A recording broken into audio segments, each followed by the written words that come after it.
Chega junto que eu vou lançar a braba. Proposta na mesa. Futebol do Catar oferece 110 milhões ao Flamengo pelo atacante Pedro. Santos anuncia a contratação por empréstimo da joia da base, meio-campo Vitor Hugo. Por falar em joia da base, jogadores do Sub-20 ainda podem ser negociados neste mês de setembro. E técnico Felipe Luiz vai utilizar o período do intervalo das datas FIFA para recuperar opções para as laterais. Te preparem a partir de agora, ó.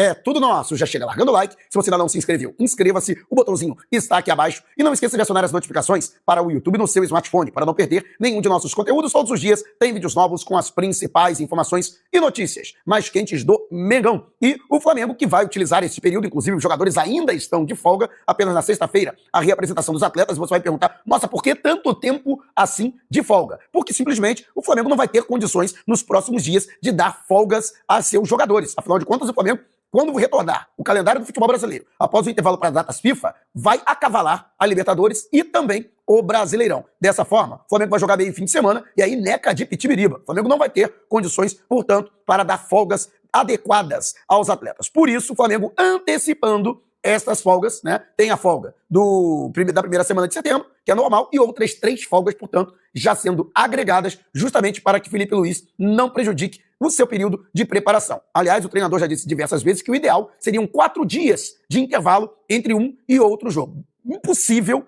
isso acontecer nas próximas partidas. Quando tiver 3 dias de intervalo, é para lamber os beiços. Ou como diz o meu amigo Emerson Santos, é para comemorar. Então, o treinador já se antecipando. E esse período vai ser muito fundamental para a recuperação de opções para as laterais. Emerson Royal, que a exemplo do Carrascal, que está a serviço da seleção colombiana, é um jogador que ainda não conseguiu se firmar na disputa direta, nessa briga pela titularidade da lateral direita. O uruguaio Guillermo Varela, a exemplo de Carrascal, também a serviço de sua seleção, a seleção uruguaia, inclusive chegando com moral, né? Ele com a saída do Wesley acabou se tornando titular absoluto, enquanto Emerson Royal ainda está tentando recuperar a forma física e o ritmo de jogo. Ele que também teve um problema, né? Teve uma entorse no tornozelo esquerdo, que prejudicou o seu aproveitamento por parte do Felipe Luiz, mas a intenção do treinador é de deixar a Emerson Royal em melhores condições para disputar essa titularidade com Varela na lateral esquerda. Ayrton Lucas acabou sendo muito criticado, apontado como o pior jogador em campo no empate em 1-1 com o Grêmio, inclusive ele que teria cometido o pênalti. No meu entendimento, um pênalti muito mandrake, mas enfim,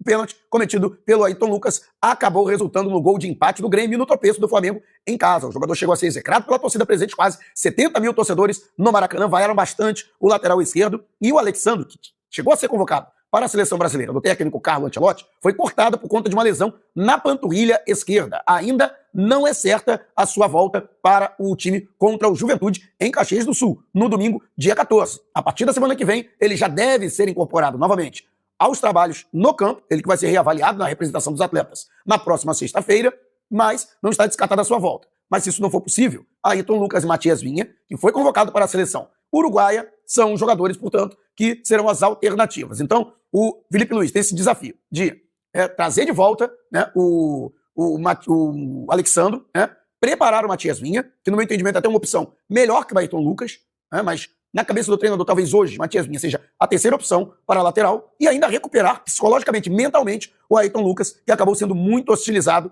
pelos torcedores no Maracanã e sentiu o problema, né, o incidente, que acabou resultando no pênalti no último domingo. E você? Quem você acha que deve ser o substituto imediato de Alexandre na lateral esquerda? Deixe abaixo aqui a sua opinião. E o Flamengo, que ainda deve promover saídas de jogadores da categoria Sub-20. Houve uma limpa. Atletas que acabaram deixando o Sub-20 do Flamengo. Matheus Gonçalves, Lohan, Lucas Furtado, Chola, que até foi apresentado pelo Dinamo de Kiev, da Ucrânia. O Flamengo recebendo 400 mil dólares por 50% dos direitos econômicos do atleta. Praticamente ficou no elas por elas, né? O Flamengo pagou 450 mil dólares pelo jogador, né? E agora vende por 400 mil dólares, 50%, continua detentor ainda de 50% de seus direitos econômicos. Mas, né, de qualquer forma, esses jogadores saíram e outros ainda podem sair. Fabiano, que também é geração 2005, jogador está em seu último ano na categoria Sub-20, e ainda outros jogadores que também, alguns até nem foram aproveitados ainda na categoria principal do Flamengo e que podem deixar o clube. Ainda a avaliação que está sendo encabeçada pelo Alfredo Almeida e que conta também com a participação de Bruno Pivetti e sua equipe técnica para fazer aí a avaliação de quem permanece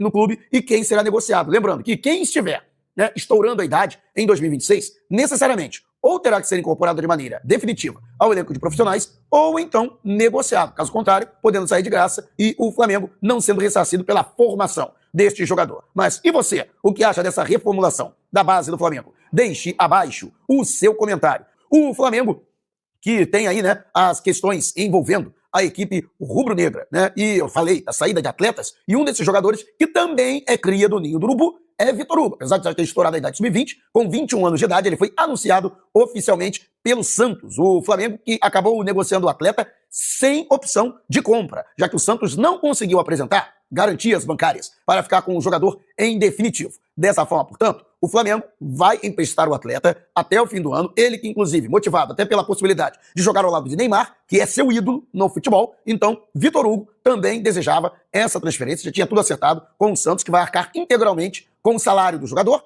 e se quiser ficar com o atleta, o Santos vai ter que fazer uma proposta ao Flamengo, e o Flamengo aceitar essa proposta. Por outro lado, durante o período do empréstimo, caso o Flamengo receba alguma proposta pelo Vitor Hugo, terá que apresentar essa proposta ao Santos, e se, por exemplo, o Santos igualar essa proposta, e é claro, apresentando garantias bancárias, o Santos fica em definitivo.